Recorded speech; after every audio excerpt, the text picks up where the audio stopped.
Hello मेरे प्यारे दोस्तों, उम्मीद करता हूँ आप मस्त होंगे, जबरदस्त होंगे। चलो आज हम नंबर सिस्टम जिसे कहते हैं या नंबर्स कहते हैं, उसका दूसरा पार्ट शुरू करते हैं। पहले पार्ट में हमने जाना कि नंबर्स को किस तरह कैटेगराइज किया है, विभाजन किया है उनका, ताकि हम उसको समझने में आसानी हो। और जिसमें हमने रियल नंबर के बारे में जाना, होल नंबर के बारे में जाना, नेचुरल नंबर के बारे में जाना, even, odd, composite number, prime number, हर तरह के नंबर के बारे में जाना। बेसिक चीज़ें को बारे में पता चल गया। अब हम जो बड़े टॉपिक्स हैं, बड़े नंबर से, जैसे इंटीजर, रैशनल नंबर क्या होता है, इनकी प्रॉपर्टीज़ क्या कहलाती है, इनको हम डिटेल में समझने का प्रयास करेंगे। तो आपको कोई भी डाउट है, कोई भी पहले अगर आपको बेसिक नॉलेज लेना है तो पहले आप पहला पार्ट देखिए, और अगर डिटेल नॉलेज लेना है तो ये दूसरा तीसरा जो भी अभी मैं आगे वीडियोज डालने वाला हूँ उनको देखते रहिए और मैथ्स को ईजी बनाते रहिए। चलो शुरू करते हैं। आज हम शुरू कर रहे हैं इंटीजर्स के बारे में जानना। इंटीजर्स होता क्या है, ये किसका पार्ट है? इंटीजर एक रैशनल नंबर का पार्ट है। रैशनल यानी लॉजिक, जिसमें लॉजिक लगे। तो इंटीजर्स में क्या लॉजिक है? तो हमने देखा कि ये गिनती है जो 1 2 3 4 5 6 ये हम नॉर्मल करते आ रहे हैं। जीरो भी हमें पता है कि कुछ नहीं है तो जीरो है। पर ये माइनस क्या होता है? ये माइनस क्यों यूज करना है हमें कोई भी चीज को अगर छोटा या बड़ा दिखाना हो तो प्लस माइनस की आवश्यकता पड़ती है। आपके उदाहरण के तौर पे हम अगर लें तो अगर आपको कोई चीज़ बड़ी दिखानी है कि बढ़ते क्रम में है तो हम प्लस करते हैं। अगर हमें छोटे क्रम में दिखाना है तो माइनस करते हैं। जैसे हम अपने आप को जीरो मानते हैं। हमसे कोई बड़ा अगर पहाड़ है तो उसको हम थोड़ा और उसकी हाइट का मीटर में नापेंगे, और अगर हम ब्रह्मांड की बात करें किलोमीटर्स में नापेंगे, और आगे जाएंगे तो लाइट ईयर्स में नापेंगे। तो इस तरह वो बढ़ता चला जा रहा है। इसी प्रकार अगर हमें छोटे में नापना हो तो मिलीमीटर, नैनोमीटर, माइक्रोमीटर, तो वो छोटा जो एटम्स, सेल्स, इनके साइज छोटे होते जाएंगे। तो जीरो एक आधार मानते हैं, फिर उसको हम नापते हैं कि कितना बड़ा है कितना छोटा है, माइनस यानी छोटे की तरफ जा रहा है। तो इसी प्रकार दूसरे उदाहरण पे आप ये समझ सकते हो कि आपके सामने एक मिरर है। आप सामने खड़े हो तो आपके पीछे मिरर के पीछे परछाई बन रही है ना। जितने दूर आप खड़े हो उतने दूर ही तो परछाई पीछे बनेगी मिरर पे।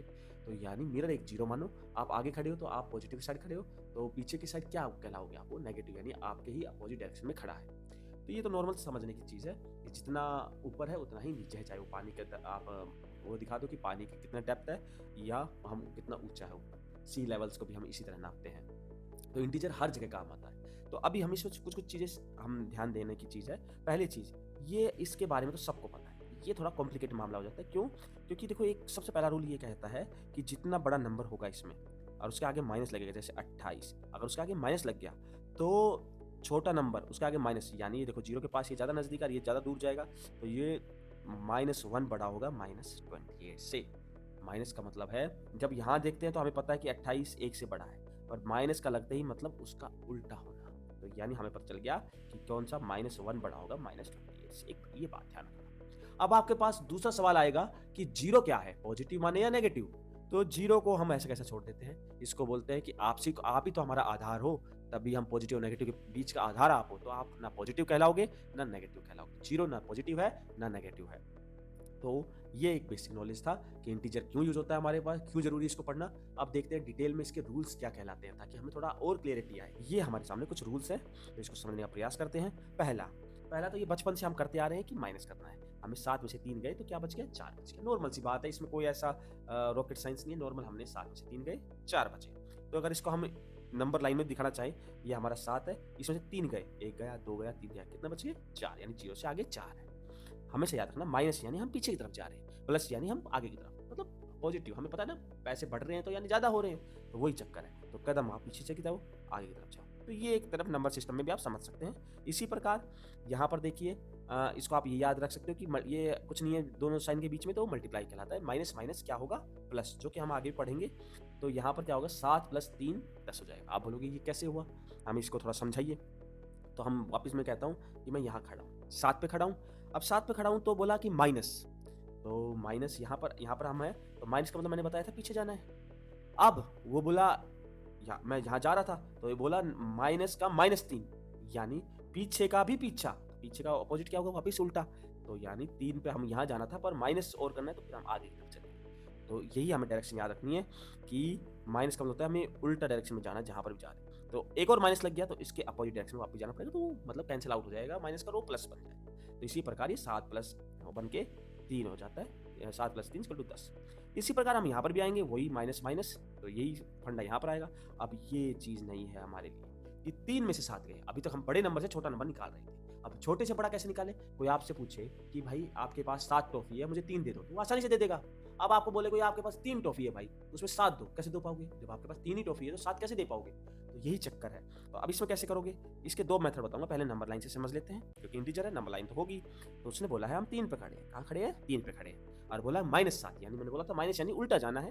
तो बोला -7 चलो, 1 चला, 2 चला, 3 चला, 4 चला, 5 चला, 6 चला, 7 चला। तो क्या हो गया? -4। ये हो गया नंबर लाइन से समझना। अब हर बार तो नंबर लाइन बना नहीं सकते, उसमें टाइम भी बहुत बर्बाद होता है। तो अब इसका कॉन्सेप्ट समझते हैं। अब इसको कैसे करें, आपको मैं एक तरीका बताता हूँ। हम बड़ों की बात मानते हैं, सारी चीज़ बड़ों की चलती है, चाहे कहीं भी हो। तो इसी प्रकार यहाँ याद रखना कि जब ऐसे नॉर्मल माइनस हो, तो आप नॉर्मल जिस तरह ऊपर वाला माइनस किया था, ये 7 - 3, इस तरह कर दो। पर उसका सिंबल वो लगेगा जो बड़े के पास है। यहाँ पर बड़े के पास सिंबल क्या था? प्लस का। तो यहाँ पर क्या लगा? प्लस। और यहाँ बड़े के पास क्या है? माइनस का सिंबल। तो 7 में से 3 गए, 3 तो गए, 4 हो गया। तो इसका चलेगी, तो इसका सिंबल क्या है? माइनस। तो बोला भाई मैं माइनस हूँ तो तू भी माइनस होगा, इसलिए -4। तो नंबर लाइन से समझ लिया और इसका रूल्स भी समझ लिया कि जो बड़ा है उसी का हमें सिंबल लगाना पड़ेगा माइनस। आगे चलते हैं। अब यहाँ देखो कितने सारे माइनस है। तो पहले तो ये माइनस माइनस कैंसिल हो गया, ये प्लस बन गया। वापिस ये माइनस, ये ही चीज़ सेम बन गई, -7 + 3, तो ये वही -4 आंसर आ गया। तो सिंपल सी बात है, याद रखना इसका 2 माइनस जहाँ टकराएंगे वहाँ प्लस हो जाएंगे। वो अपना इम्पैक्ट खो देते हैं, अपना चीज़ खो देते हैं, वो कंफ्यूज हो जाते हैं। पहले आगे गया फिर पीछे गया, तो बात वही कि वहीं आगे खड़े हो गए ना, अब तो प्लस ही हुआ। आगे चलते इसी प्रकार ये माइनस माइनस ये वापस प्लस हो गया, वापस ये देखो प्लस का 7 हो गया और ये माइनस का 3 है। तो यानी हमें पता है बड़े की बात मानेगी तो बड़े का तो प्लस बोल रहा है, ये देखो +4 हो गया। आगे चलते हैं, ये बोलते हैं नॉर्मल माइनस है, ये भी नॉर्मल माइनस है। अब सर आप फंसे हो आप, अब क्या किया जाए? चलो पहले नंबर लाइन से समझते हैं। तो इसने बोला -3, चलो मैं यहाँ खड़ा हूँ। कहाँ खड़ा हूँ? यहाँ खड़ा हूँ, -3 पे खड़ा हूँ। अब बोल रहा है कि -7। आप कहने का मतलब क्या है कि पीछे की तरफ ही जाना है, क्योंकि माइनस का मतलब ही पीछे है। आप 7 पीछे जाएंगे, 1 2 3 4 5 6 7, 8 के बाद 9 माइनस का 10। आप बोले नहीं सर मुझे तो 3 नहीं लेना, मुझे 7 पे चल मैं पहले -7 पे खड़ा हूँ। उसमें -3 है, यानी 3 कदम पीछे जाएंगे, 1 2 3, चाहे आप कैसे भी कर लो, कितना कहीं खड़े हो लो और किसी को भी कितना पीछे चल लो, आंसर सेम आएगा। क्योंकि मैथ एक ऐसी चीज़ है जहाँ एक्यूरेसी पे बात होती है, तो आप सीक्वेंस बना रहेगा चाहे आप कहीं भी हो। तो वही बात है, कहीं एक जगह खड़े रहो और माइनस का मतलब है पीछे की तरफ जाना, तो आपको आंसर सेम मिलेगा। तो याद रखना जब ऐसे माइनस हो दोनों चीज़, तो ये इसका आंसर किस तरह होगा, इनका इसको आप ऐसे याद रख सकते हो, माइनस बाहर लगाओ, अंदर लिखो 3 + 10, यानी इन दोनों का प्लस करके माइनस का निशान आ जाएगा। यानी जब 2 माइनस एक साथ आएंगे, अब ऐसे एक साथ आए तो सीधा मल्टीप्लाई होकर प्लस हो जाता है। अगर ये अपने नंबर्स के साथ एक साथ आए तो यानी इनका इम्पैक्ट ये होगा कि सिंबल अपने पास ही रखेगा कि माइनस में ही रहूंगा, पर ये दोनों क्या हो जाएंगे? प्लस हो जाएंगे। तो ये याद रखना है हमें, ये चीज़ इन दोनों का कन्फ्यूजन नहीं होना है। यहाँ दोनों टकराए हैं, तो यहाँ कोई नंबर नहीं था बीच में, तो ये टकरा के प्लस बन गया है। यहाँ टकराए नहीं, आप ऐसे ऐसे समझो, ये दो माइनस एक साथ टकराए और ये डंडा खड़ा हो गया, तो ये प्लस बन गया। इस तरह ये थोड़ा सा छोटा सा ट्रिक समझ सकते हो। और यहाँ नंबर बीच में आ गया, टकरा नहीं पाए, तो ये नंबर बीच में आने की वजह से बोला प्लस तो होगा भाई, पर सिंबल मेरा चलेगा। तो प्लस तो हुआ, यहाँ तो सीधा सिंबल ही बन गया, पर यहाँ बोला सिंबल मेरा चलेगा, प्लस हो जाएगा। तो सिंपल ऐसी बात है, यहाँ पर उल्टा कर दिया, बात एक ही है। तो ये चीज़ को आप याद कर सकते हो, ये समझ सकते हो, समझो। मैं बोलो मैथ को कभी याद करना ही नहीं है, समझो। तो इस चीज़ को 2-3 बार आप देखोगे तो ऑटोमेटिकली धीरे धीरे समझ में आ जाएगा कि किस तरह प्लस करना है, किस तरह माइनस करना है। चलो आगे चलते हैं। अब सबसे मेन, वो हमने आधी चीज़ तो पढ़ी ली है, वहाँ पर हमने प्लस और माइनस का पढ़ा था। अब आया मल्टीप्लीकेशन में अगर हुआ तो क्या फंडा है। तो मैंने अभी आपको बताया, माइनस जब माइनस से टकराएगा तो प्लस हो जाएगा। तो वही चक्कर है यहाँ पर, प्लस मल्टीप्लाई प्लस, ये सबने पढ़ा है, प्लस का 2 तो प्लस है, इसमें कोई दोहरा नहीं है। पर यहाँ देखो माइनस माइनस से टकराएगा तो क्या हो जाएगा? प्लस। तो आप इसी तरह से माइनस माइनस जब टकराया, बहुत कोलिजन हुआ तो प्लस बन गया। तो 4 छक्के 24, 4 6 24 और माइनस माइनस क्या बन गया? प्लस। किस केस में? मल्टीप्लाई के केस में। वहाँ कोई मल्टीप्लाई, यहाँ पर भी देखो, ये यहाँ पर क्या था, यहाँ भी मल्टीप्लाई का केस था, तो इसलिए यहाँ पर हुआ। और यहाँ कोई मल्टीप्लाई का केस नहीं था, यहाँ पर नॉर्मल प्लस माइनस है, इसलिए यहाँ नहीं हो पाया। तो इसका डिफरेंस याद रखना, कहीं आप गलती कर जाओ। अगर यहीं हम मल्टीप्लाई का निशान लगा दूँ, -3 मल्टीप्लाई -7, तो यहाँ इसका आंसर सीधा 21 होगा प्लस का, क्योंकि ये पहले मल्टीप्लाई में क्या है, ये माइनस माइनस अपने आपस में टकराए, सिंबल हमेशा आपस में टकराते हैं, और 3 और 7 आपस में टकराए, तो ये 21 हो गया। तो आगे चलते हैं। इसी प्रकार अगर प्लस और माइनस टकराएंगे तो क्या होगा?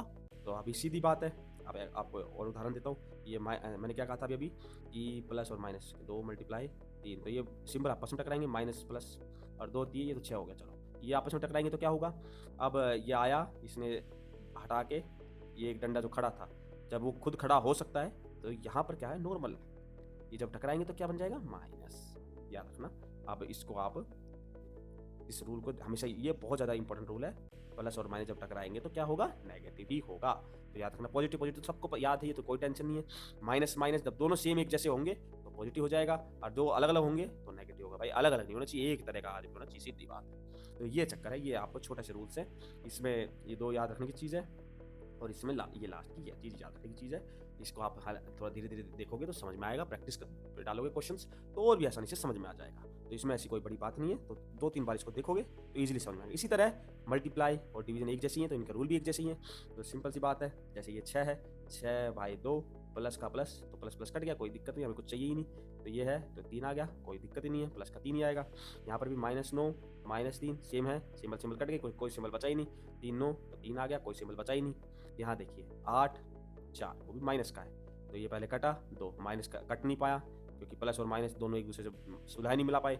और जब भी ऐसी सिनेरियो बैठेगा कि जब ये सुलह नहीं मिला पाएंगे अपनी कि भाई कौन रहेगा, तो हमेशा नेगेटिव आदमी ही जीतता है। एक इस उदाहरण के तौर पे याद कर सकते हो कि आपके पास कितने भी पॉजिटिव चीज़ हो, पर एक नेगेटिव खबर आते ही आपका पूरा दिन खराब हो जाता है। तो वो चाहे छोटी सी नेगेटिव चीज़ हो तो पूरा मूड नेगेटिव पे डिपेंड किया ना। तो हर चीज़ ऐसी है कि नेगेटिव ही थोड़ा सा प्रबल होता है, थोड़ा ताकतवर होता है। तो इसलिए ऐसे याद रखना कि जब भी नेगेटिव और पॉजिटिव में बात आएगी, लड़ाई होएगी, तो नेगेटिव की ही जीत होएगी। तो यहाँ पर नेगेटिव का सिंबल आएगा। इसी प्रकार चाहे वो नेगेटिव ऊपर हो, यहाँ पर नेगेटिव ऊपर है, पॉजिटिव नीचे, कहीं भी हो, नेगेटिव की पोजीशन डिपेंड नहीं करती, कहीं भी हो वो हमेशा जीतेगा ही। तो ये कटेगा और डिवाइड होकर -2।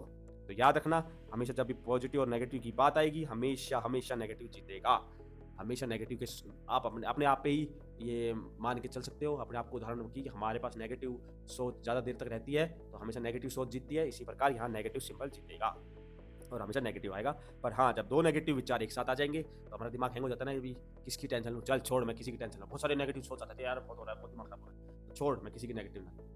तो फिर ना लूँगा ना लूँगी। तो नेगेटिव नेगेटिव जब ना होता तो हम दोनों ही नेगेटिव को छोड़ देते, तो फिर बचता क्या हमारे पास, शांति, यानी पॉजिटिव चीज़ बचती है। तो यानी हाँ, याद रखना, जब दोनों सेम होंगे तो पॉजिटिव ही बचेगा। अब एक उदाहरण के तौर पे एक चीज़ बताऊंगा, जैसे negative multiply negative multiply negative multiply negative multiply negative. तो याद रखना, ये दोनों नेगेटिव पॉजिटिव बनाया, फिर मल्टीप्लाई, ये दोनों नेगेटिव पॉजिटिव बनाया, अकेला ही नेगेटिव रह गया। तो आप ये याद रखना, ये सारे को नेगेटिव बना देगा। मैंने कहा ना, एक कितनी पॉजिटिव सोच हो आपकी, एक नेगेटिव सोच बच गई तो पूरा इक्वेशन नेगेटिव बन जाएगी। तो इस बात का बहुत ध्यान रखना, चाहे वो प्लस हो, चाहे वो मल्टीप्लाई हो, चाहे वो डिवाइड हो, एक नेगेटिव चीज बच गई तो पूरे उसको इफेक्ट करेगा और वो नेगेटिव बना देगा। तो हमें दो का कॉम्बिनेशन से देखना है। तो कितना भी बड़ा इक्वेशन क्यों ना हो, आपको डराने के लिए कितना बड़ा इक्वेशन क्यों ना दे दे, पर हमेशा देख लेना है कि वो कितने पेयर बन रहे हैं। जहां पेयर नहीं बन रहा, अगर अकेला बच गया है तो नेगेटिव बन जाएगा इक्वेशन, नहीं हुआ पेयर बन गए सक्सेसफुली तो पॉजिटिव इक्वेशन आंसर आएगा। तो ये चीज़ आपको एक बार दोहरा लेना। इसी प्रकार मैंने इन्हीं को 2-3 बार देख के आपको मैंने क्वेश्चंस फ्रेम किए हैं, देखे हैं, तो आप इसको सोल्व कर सकते हो। तो पहले जैसे ये 9 + 0, ये तो सब बच्चे ने कर रखा है। अब यहाँ देखिए, मैंने कहा था ये जब कुछ बीच में कुछ ना हो तो मल्टीप्लाई मान के चलिए, प्लस और माइनस टकराएगा तो माइनस हो जाएगा, नेगेटिव सोच हो गई तो ये पूरा नेगेटिव। अब हमें पता 2 बार नेगेटिव है, अब मल्टीप्लाई बीच में है नहीं, मल्टीप्लाई बीच में होता तो प्लस कर देता। तो बोला भाई चलो सुलझा, इसको सुलझते हैं। तो बोला मैं एक चीज़ करते हैं, आप मैं सिंबल अपना ही रखूंगा और आप इन दोनों को प्लस कर दो, 6 + 2 8 हो जाएगा, और सिंबल किसका ही रहेगा, माइनस का ही रहेगा। तो इसी प्रकार हम आगे चलते हैं। अब यहाँ देखो, ये रहा 4 8, तो 4 और 8, तो हमें पता है ये माइनस प्लस, तो ये वापस मल्टीप्लाई कराएंगे तो ये हो गया 4 - 8। और मैंने बोला था कि जब भी ऐसा सिचुएशन हो तो हम बड़े की सुनेंगे, तो यानी पहले ही तुम नेगेटिव लगा दो कि बड़े का सिंबल आ गया पहले ही। अब 8 में से 4 गए 4, तो नॉर्मल माइनस तो हो गई, और सिंबल का डिसाइड करना था हमें, सिंबल डिसाइड हुआ बड़े वाले से, वो सिंबल 4 आया, माइनस आया। अगर यही होता 8 - 4, तो सिंबल इसका सिंबल क्या है, प्लस, तो प्लस का 4 आंसर आता है। ये अंतर है दोनों में, इसका ध्यान रखना। और इस सारे क्वेश्चन आपको सोल्व करना, फिर मैं इसको नेक्स्ट वीडियो में आपको इसको सोल्व करके दिखाऊंगा, ताकि आपको और क्लियरिटी आए, प्लस माइनस में ज़्यादा उलझो मत। ये नॉर्मल बेसिक चीज़ें हैं, इसको ध्यान रख के चलना है। इसी प्रकार यहाँ पर है, देखो ये पॉजिटिव नेगेटिव, हमेशा मैं बोला ना, एक भी नेगेटिव बचा तो पूरे को नेगेटिव बना देगा। तो पहले ही सिंबल नेगेटिव लगा देने का यहाँ पर, जहाँ जहाँ एक नेगेटिव दिख रहा है, और सीधा मल्टीप्लाई करने का। ये टेबल है, अगर आपको टेबल ध्यान में है तो फटाफट कर लोगे, 7 6 42 माइनस का। इसी प्रकार ये आपको करना है, सोल्व करोगे तो आपको प्रैक्टिस अच्छे से हो पाएगी। तो हमने आज क्या सीखा, क्या मेन चीज़ सीखी। पहली चीज़ कि जब भी 2 नेगेटिव टकराएंगे तो वो पॉजिटिव हो जाएंगे, मल्टीप्लाई में टकराएंगे या डिवाइड में टकराएंगे कोई बात नहीं, वो पॉजिटिव हो जाएंगे। पर जब भी नेगेटिव और पॉजिटिव टकराएंगे, टकराने का मतलब यही है मल्टीप्लाई या डिवाइड, जब ये टकराएंगे तो चाहे आपके पास कितनी ही पॉजिटिव सोच क्यों ना हो, नेगेटिव ही हो जाएगी, तो नेगेटिव होगा। तो याद रखना, पेयर जरूरी है, दो नेगेटिव के पेयर ही पॉजिटिव बना सकते हैं। अगर ये दोनों अलग अलग हुए तो नेगेटिव अपने आप को बिल्कुल अच्छे तरीके से उस पर कॉन्क्यूर कर लेगा, उसको पूरा कब्जा कर लेगा, एक तरह से कहा जाए तो याद रखना, नेगेटिव की सोच जैसे कब्जा करती है वैसे ही यहाँ पर इक्वेशन भी करती है। तो ये टकराने का मतलब मेरा यही है कि मल्टीप्लाई और डिवाइड से।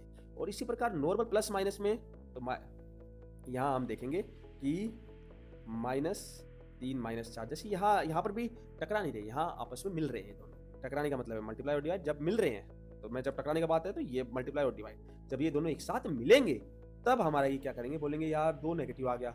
अब बात तो मैंने ये कही थी कि जब भी दो नेगेटिव मिलेंगे तो प्लस होना चाहिए, तो जब भी दो नेगेटिव मिलेंगे तब अब मिल रहे हैं तो बोले यार मैं कहीं नहीं जाने वाला, चल मैं अपना सिंबल तो रखूंगा, तुम प्लस कर लो, चाहे 4 + 3 7, तो अपना सिंबल छोड़ देता है वो, टकराने पर वो सिंबल भी खो देता है। टकराना यानी डिवाइड और मल्टीप्लाई में। प्लस नॉर्मल जब दो नेगेटिव लोग मिलते हैं तो वो बोलते हैं कि भाई सोच तो नेगेटिव रहेगी पर हम दोनों की, हाँ इस तरह याद कर सकते हो, जैसे आपके अंदर नेगेटिव सोच आ रखी है, अब दूसरा नेगेटिव बंदा आपके सामने से आ गया, तो आप दोनों, पहले आप उदास थे, वो भी एक उदास बंदा आ गया, तो दोनों दुगना उदास हो जाओगे, दोनों बस और माथा पकड़ के बैठ जाओगे, यार ये क्या, मैं भी बहुत दुखी हूँ, तू भी बहुत दुखी है, तो इस तरह आप और उदास हो जाएंगे, यानी आपकी नेगेटिव सोच और बढ़ गई ना। और सोच कौन सी रही, नेगेटिव रही, तो सोच कौन सी रही, नेगेटिव रही, और आपकी नेगेटिव सोच दोनों की मिल गई ना साथ, इस तरह आप याद रखते हो। और जब नेगेटिव सोच तेरी और उसकी नेगेटिव सोच टकराएगी तो फिर कुछ सॉल्यूशन निकलेगा और उससे पॉजिटिव बन जाएगा। तो टकराने मतलब मल्टीप्लाई डिवाइड होएगा तो पॉजिटिव हो जाएगा, और नॉर्मल आप नहीं मिलोगे तो ऐसे रहेगा। तो इस तरह आप ध्यान से इसको 2-3 बार देखो, इस टॉपिक को आप इंटीजर हमेशा हमेशा के लिए समझ जाओगे, और प्रैक्टिस करो इस क्वेश्चंस को, आपको समझ में आ जाएगा कैसे करना है।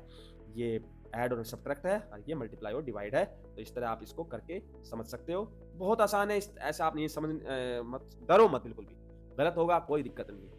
मैथ का मतलब ही है कि प्रैक्टिस करो, practice makes the man perfect. आप मैथ में जितनी प्रैक्टिस करोगे उतना आपको फायदा होगा और उतनी गलतियां कम होंगी। गलतियों से डरोगे तो फिर कभी मैथ नहीं सीख पाओगे। तो आज के लिए इतना ही काफ़ी है, आप ध्यान से देखिए, और हर रोज़ मैं कह रहा हूँ, हर रोज़ 5 मिनट टेबल और स्क्वायर और क्यूब को जरूर दें, ताकि आपका दिमाग मैथ की तरफ सोचना चालू करे। सोच एक बार चालू हो गई, मैथ बहुत ही आसान है, किसी के लिए मुश्किल नहीं है, बस सोच ही हम नहीं कर पाते, जिससे डर बैठ जाता है और हम मैथ से दूर हो जाते हैं। तो आज के लिए बहुत बहुत धन्यवाद। चलो नेक्स्ट वीडियोस में और नंबर्स के बारे में जानेंगे। अभी के लिए